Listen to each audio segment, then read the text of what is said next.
appropriately chaotic, I think, for recognizing Mojo Nixon. What do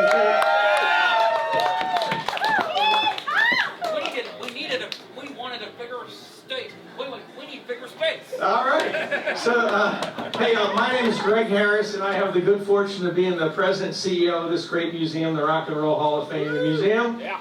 And thank you. And I'm thrilled that you're all here today. I have to share that my connection to Mojo goes back to the 1980s when I got to meet Mojo and Bullethead because they had a matching white Ford Econoline van. And I was road managing a band called the Ben Vaughn Combo that had a yellow and brown Ford Econoline van. And both of them were on their last legs, but we had a lot of fun together. And we lived to tell the tale and to enjoy it and to be here today. You know, for me, it's really wonderful that we're standing in the Rock and Roll Hall of Fame. If we could knock down that wall with Liz Phair at the top of it and Christina Aguilera and others, Elvis is behind there. That's the Elvis exhibit. Excuse me, Elvis is everywhere. Elvis is everywhere. We've got Bruce Springsteen here, the OJs, the Stones, and the Beatles, and everybody else is over there. But I'm personally incredibly excited to have artists like Mojo Nixon here inside the Rock and Roll Hall of Fame to tell this story. You know, this music is music that inspired all of us. Mojo in particular inspired us to think differently, don't accept the status quo, challenge it, and use your voice and use it over and over again. And I think you all know what I mean when I'm saying that. This is the stuff that shaped all of our lives and continues to do so. And I'm thrilled that you can be here to help honor Mojo. The only way it would be better is if Mojo himself were here. However, we have a lot of great friends that are going to help us do this. And then once we unveil this exhibit installation here, there's going to be some remarks from Bullethead, from some artists that are here with us. And then we're going to adjourn to the second floor of the museum. It's a space called the Garage. And in the garage we have drums, guitars, and microphones. And I think we're going to get treated to a couple songs getting ripped through the Rock and Roll Hall of Fame to mark this incredible moment.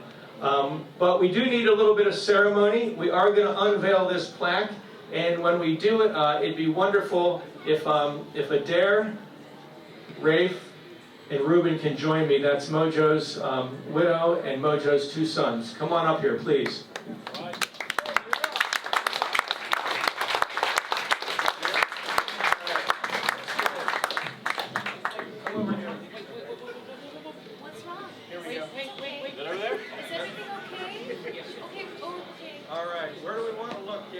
Anywhere and everywhere. Everywhere. All right, let's do it. 1, 2, 3.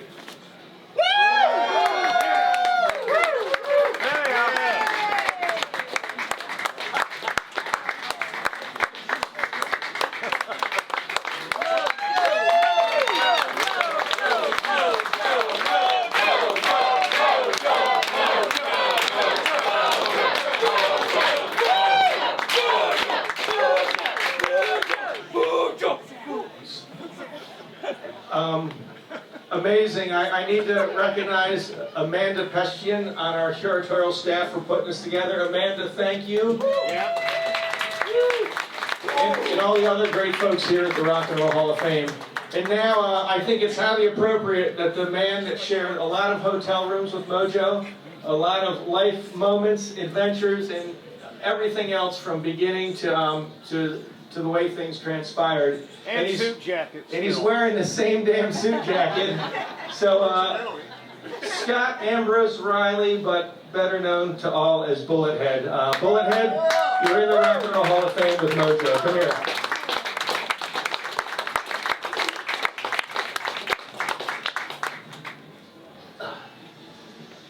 All right, Bullethead. So, a few years back, Mojo said, Bullethead, you got enough money, and if I give you commission, you're going to spend it on something useful. So from now on, I'm just going to buy us matching outfits instead of giving you any commission. And when you have a handshake management deal, there's not much you can do to renegotiate when he chooses to do that. This is only one of our many outfits. This is ridiculous, and Mojo started wearing this all the time.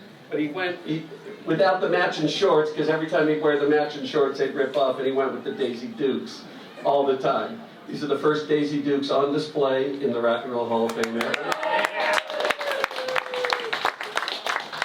Mojo, more than anybody I ever met, and probably the first person I ever met, fervently believed in the mission of rock and roll.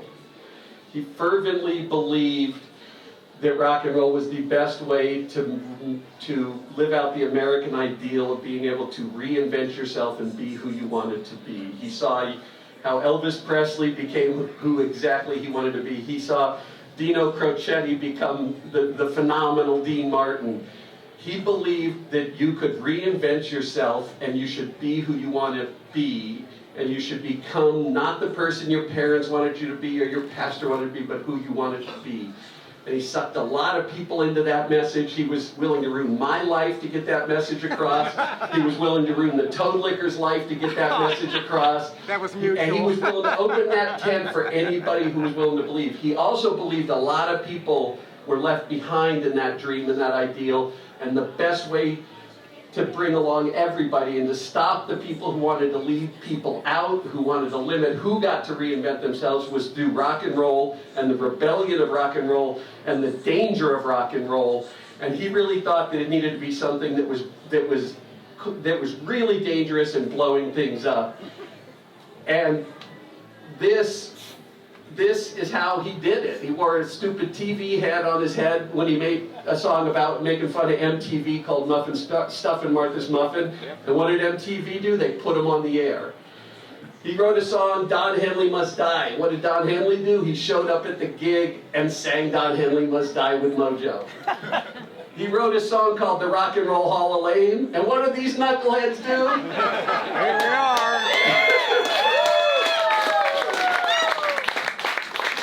Mojo always believes you punch up and you never punch down. It might be the most important thing I ever learned from him. And I'm proud to have let him ruin my life. It sucks right now to have let him ruin my life.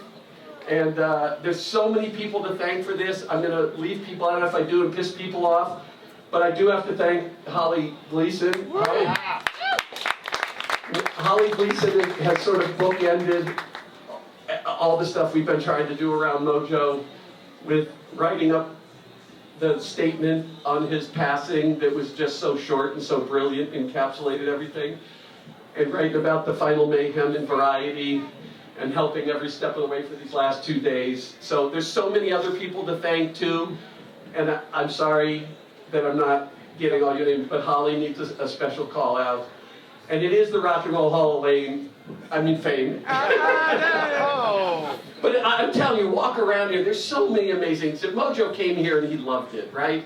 Mojo would poke fun at things because of they were too big or they were too full of themselves or whatever, but he still could love them. He was doing what he thought was his job. So he loved it.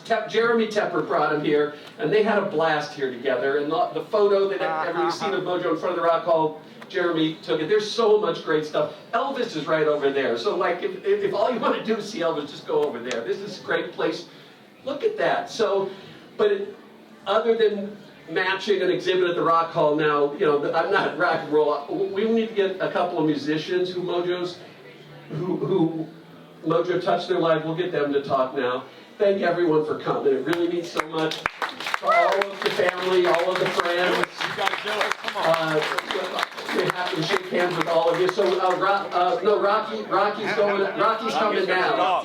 Rocky's gonna talk. Yeah. So this is Rocky Riordan of the Pogues, and I'll let her take it from here.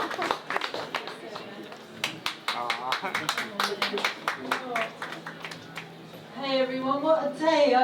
In 1986, I was the bass player in the Pogues. We were on tour in the US, and we were told that the guy that was going to open for us on our first gig, which was somewhere in French-speaking Canada, was a guy called Mojo Nixon. We were like, cool name. We do the gig, we meet him, and we were like, And we went off after soundcheck, of course, and then we got there in time to see the support band, and there is literally a madman on stage.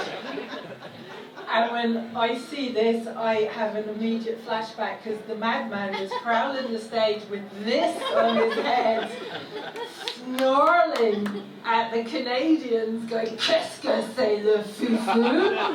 Qu'est-ce que c'est le fufu?" And they're all like, "Oh, they've never seen anything like it. We'd never seen anything like it. We thought we knew punk rock."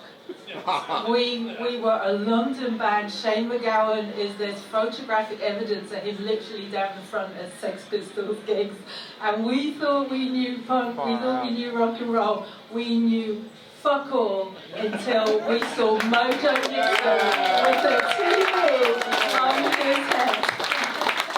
And I'm so happy and sad to say that we managed to stay friends the whole time since, right up until his last gig. You know, I met you the same day in 1986, and we're still here because Mojo brings people together.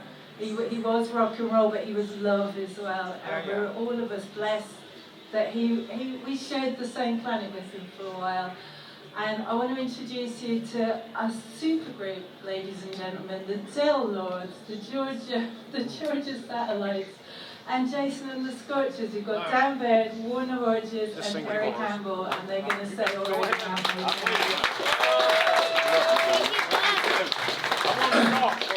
I want to talk.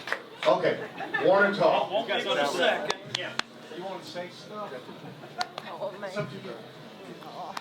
Mojo was love, and he was inclusivity. You know, Mojo actually, everybody knows him for being crazy, boisterous, out of control guy, but he brought all of us weirdos together.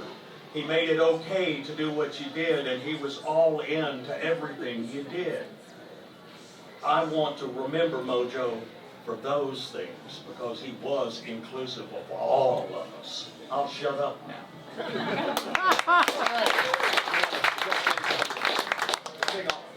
Otherwise, we're all going to sing. Ready? Me, your mama, and some other boy down the river on the shit house door. Gonna tie my pecker to my leg, to my leg. Gonna tie my pecker to my leg. Well, I'm a big dick daddy and a fucking fool, and 11 years old I went to pussy school. I'm gonna tie my pecker to my leg, to my leg. Tie my pecker to my leg. That's all I got. Oh, Got one more verse? Do it. Do it! Yeah. Me, your dad, Oh, It's happening. remember bits and pieces of all It's coming. It's coming. I need a woman 6'10", and she got to be that tall so I can get it all in. Gonna tie my pecker to my leg, to my leg. Gonna tie my pecker to my leg. Her asshole's tighter than the steel drum. I'd eat a yard of her shit just to watch her come. Gonna tie my pecker to my leg, to my leg. Gonna tie my pecker to my leg. We're gonna tie my pecker, tie my pecker, tie my pecker, tie my pecker. Gonna tie my pecker to my leg, to my leg.